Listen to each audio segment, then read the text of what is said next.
O Aprender a Comer com a nutricionista Mariana Chaves, sempre às terças-feiras, na Rádio Observador, connosco aqui na tarde em direto. Eu sou o Nelson Ferreira, está por cá a Judite França e o Bruno Vieira Amaral e a Mariana. Olá, Mariana, boa tarde. Olá, Nelson, obrigada. Mariana, hoje propões falar aqui de um tema que eu gosto já gostei de parte dos produtos de que vamos falar, dos alimentos que vamos falar, mas partimos para eles por causa de uma premissa. Quando sabemos que temos o nosso corpo inflamado, isto pode ser laringite, otites, dermatites, inflamação nas articulações, faz ou não sentido tentarmos aqui introduzir na nossa rotina alimentar alimentos que são claramente anti-inflamatórios? Isto vai resultar e já lá vamos perceber quais são. Sem dúvida.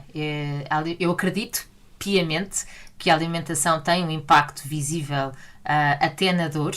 E, portanto, a maior parte das pessoas, quando tem alguma inflamação e sente a dor, porque é possível estar inflamado e não sentir, mas aquela dor clássica, aquela inflamação que podemos associar, por exemplo, à inflamação do cotovelo, do joelho, ou estes casos que são temporários, são num curto espaço de tempo, não é? A laringite e otites é uma coisa que aparece e desaparece, mas às vezes as artrites, as doenças articulares, é para uma vida toda e doem. E se já tem variedíssimos artigos lidos sobre isto, em que a alimentação, se for de forma sistemática e contínua, utilizando alimentos que têm estes compostos anti-inflamatórios, ou seja, compostos que são capazes de inibir o processo inflamatório. Claro está que tem que ser de forma, uma rotina, não é? Diária ou semanal, e tem que ser de forma contínua, não é um medicamento. Nem se propõe como substituto de medicamento, é simplesmente complementar.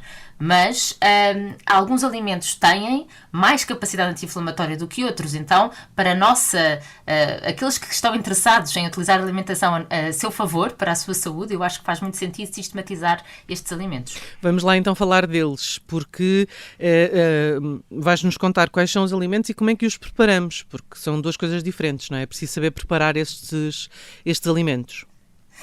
Sim, até eu acho que é mais porque nós temos uma capacidade de nos fartarmos muito grande de alimentos que não tenham assim um sabor muito doce ou muito salgado, não é? Faz parte. E por isso eu selecionei aqui 4 que me parecem de ser com maior potência anti-inflamatória, que será o gengibre, a curcuma, e depois, se calhar, focava-me agora nestes 2 e depois já vamos aos outros 2. Portanto, a questão do gengibre é uma raiz claramente com ação anti-inflamatória e não me parece que seja difícil de utilizar no nosso dia-a-dia. Eu costumo aconselhar fazer-se um chá de gengibre, porque é uma maneira, os compostos anti-inflamatórios conseguem passar para a água e é uma maneira de termos uma rotina, cá está, diária. Sabes, Mariana, eu quando tenho laringite ou amigdalite uso sempre o gengibre, mas o que estamos aqui a falar é um uso diferente, é introduzir estes alimentos sempre para que tenhamos menos amigdalites ou faringites. Sabes, Nelson, que não será tanto na prevenção, apesar de que nós sabemos que quando nós temos, imagina, a inflamação em si podemos não sentir. Nesse caso que falas, não é? Na laringite, é uma situação que na altura em que tens a laringite deverias fazer o chá, e muito bem, de gengibre, ou utilizá-lo na tua alimentação, mas esta capacidade de prevenção é mais de reduzir a inflamação geral do nosso corpo, que nós criamos inflamação quando? Criamos com o stress do dia-a-dia, com o tabaco, com os poluentes, criamos também quando temos excesso de gordura, porque a gordura em si aumenta a inflamação, e claro está que esse é o potencial de prevenção, mas não é direcionado a, imagina, já tive uma inflamação, consigo prevenir essa em questão, será a inflamação geral do corpo. Mas essa deixa-me só interromper, Mariana, porque fala-se muito da inflamação do corpo. O que é isso da inflamação do corpo? Nosso corpo tem capacidade, de produzir proteínas que entram dentro da chamada cascata de inflamação. Ou seja, é todo um circuito em que nós vamos levar a uma degeneração das nossas células, porque elas estão inflamadas e acabam por não conseguir funcionar tão bem, e muitas vezes até levam a doenças crónicas. Por exemplo, diabetes, Alzheimer, são doenças que nós sabemos que têm como origem uma doença inflamatória. Portanto, fatores internos e externos a nós fazem com que o nosso corpo esteja sujeito a um stress oxidativo que vai degradando estas células, e isto é um processo. Por exemplo, no caso do cancro, identificou-se já um dos fatores inflamatórios, que se chama TNF-alfa, tem o nome de fator de necrose tumoral, em que a associação aqui com a alimentação, o que é que nós sabemos? Por exemplo, a curcuma, mais concretamente a curcumina, que é o composto ativo da curcuma, do açafrão das Índias, tem a capacidade de inibir a expressão deste fator, deste TNF-alfa. Portanto, isto parece complexo, ou seja, porque em termos bioquímicos que acontece, mas o que nós temos que saber, depreender, a meu ver, é que aquilo a que nos expomos, seja no ambiente em que estamos, seja na alimentação que estamos a consumir, podemos potenciar ou inibir a inflamação do nosso corpo. E eu acho que, como dizes bem, Judita, a inflamação é realmente utópico, porque sabemos que está associada a praticamente todas as doenças. Portanto, não é só aquela que nós sentimos, não é aquela que o Nelson dizia bem no início, que é aquela que dói. Pois, aquela que não dói. É aquela que está ali a roer e a gente não sabe, não é?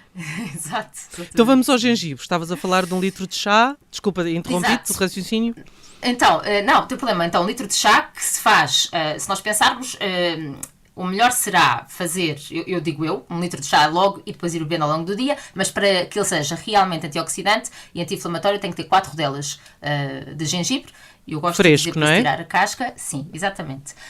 Porque quando fazemos com o pó, primeiro pode-se perder alguns compostos ativos pelo facto de já ter sido seco, mas também fica muito mais intenso.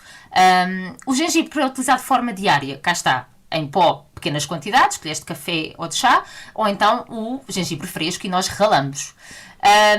A curcuma, que lá está, que tem um poder anti-inflamatório superior ao do gengibre, mas já estamos a falar assim no grupo com maior poder anti-inflamatório, temos várias maneiras de utilizar. Se for em pó, é mais fácil, porque a raiz tinge as mãos todas, é uma chatice. Normalmente temos que descascar e depois ralar. E aí, tanto o utensílio como as nossas mãos vão ficar laranjas.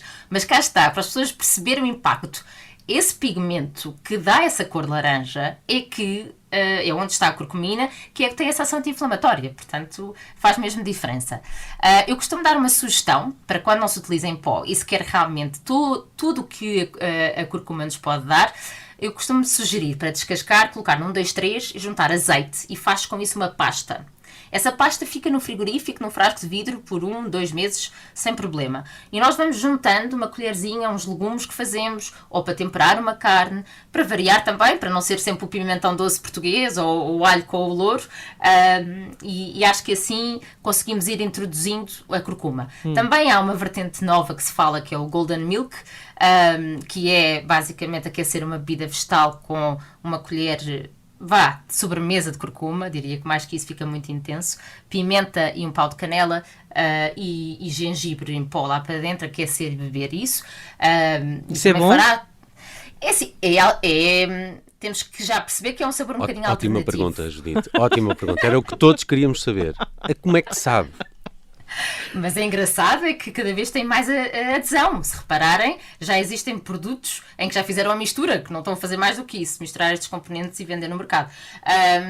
O que não significa que saiba bem, não é? Depende. Olha, mas pensa assim, Bruno, é uma pessoa que acorda com rigidez matinal todos os dias, que não consegue movimentar as suas articulações, e se lhe explicarmos que ela beber este shot, pode ser em formato de shot ou mesmo 100 ou 200 ml, diariamente, e paulatinamente vai havendo mudanças e benefícios, se calhar essa pessoa não se importa.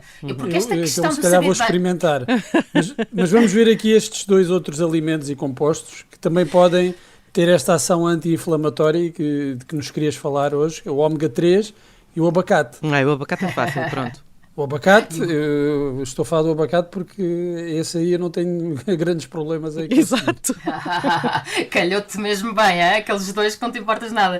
Então, o abacate, sem dúvida, é uma gordura ótima e com poder anti-inflamatório, e eu acho que faz sempre sentido, depois de eu ter lido um estudo que falava que mediram, cá está, as substâncias no nosso sangue inflamatórias após consumir um hambúrguer. Normalmente as pessoas sabem que o hambúrguer faz mal, mas não percebem se calhar que comer um hambúrguer no pão, 3 horas depois forem medir no sangue os compostos inflamatórios, que se conseguem medir se eles estão altos ou normais. E foi isso que fizeram num estudo. E passado 3 horas estavam altos. E depois fizeram exatamente com o mesmo grupo de pessoas e o mesmo hambúrguer, mas colocaram lá dentro 1/3 de abacate. Já tínhamos falado disso uma vez, não é? Já, exatamente. Mas não custa repetir, sabes? Porque é um ótimo exemplo. É um ótimo exemplo. É que me estava a soar a qualquer coisa. É, exatamente. No programa do abacate, as pessoas podem ouvir isso. Passado 3 horas, com o abacate lá dentro, portanto o produto era igual, só tinha o abacate como extra, esses fatores inflamatórios não estavam elevados. Portanto, isto é para as pessoas entenderem que se calhar, por isso agora veio o verão, as pessoas gostam muito de fazer grelhados, gostaria muito que fossem de peixe, mas às vezes também são de carne, então se calhar faz todo o sentido ter sempre presente lá um abacate para poder reduzir esse impacto inflamatório. Para além disso, o ômega 3. O ômega 3 deve ser consumido de forma diária, não deve ser esporádica, porque, por exemplo, eu falei gengibre diário, mas curcuma tenho plena noção que nem toda a gente consegue de forma diária, porque é muito intenso. Então, eu normalmente digo 2 a 3 vezes por semana, já teremos aqui um impacto positivo. O abacate, diria também que de forma diária, 1/4 ou 1/3 de abacate para aquelas pessoas, eu digo 1/4 mais para quem quer ter mais controle sobre o peso, 1/3 para quem está mais à vontade. E no ômega 3. O ômega 3 eu gosto de escolher 2 fontes de ômega 3, portanto, fonte vegetariana, que será a da linhaça moída, onde nós temos uma maior concentração, e depois na fonte animal, que será nos peixes gordos. O peixe gordo, melhor de todos, é sempre a sardinha e sempre a cavala, que são os peixes pequeninos, não têm mercúrio, e era esse que nós devíamos ter. Eu ponho 4 vezes por semana, acho que isto era o que fazia mesmo diferença. Também Mariana, eu só tinha uma questão. Não há contraindicações em relação a estes compostos e estes alimentos? Sempre que seja portanto, compostos, como falávamos há pouco da curcumina, não era dentro da curcuma, qualquer destas 2 raízes, ou peixe, linhaça, abacate, tudo alimentos naturais, que não há qualquer contraindicação na medida em que nós não estamos a suplementar. Claro que existe ômega 3 em suplemento, não é? E isso já é outro tema. Mas em alimento não há qualquer contraindicação. Mariana, e só para terminar, devemos fazer estes 4 alimentos sempre, ou basta fazer o gengibre, ou basta fazer ômega 3? Esta solução dos 4, gengibre, curcuma, ômega 3 e abacate, é a tua receita, entre aspas, ou isto não é para fazer os 4 diariamente, ao mesmo tempo, semanalmente? É uma excelente pergunta, Nelson. Ninguém te saberá responder se é necessário.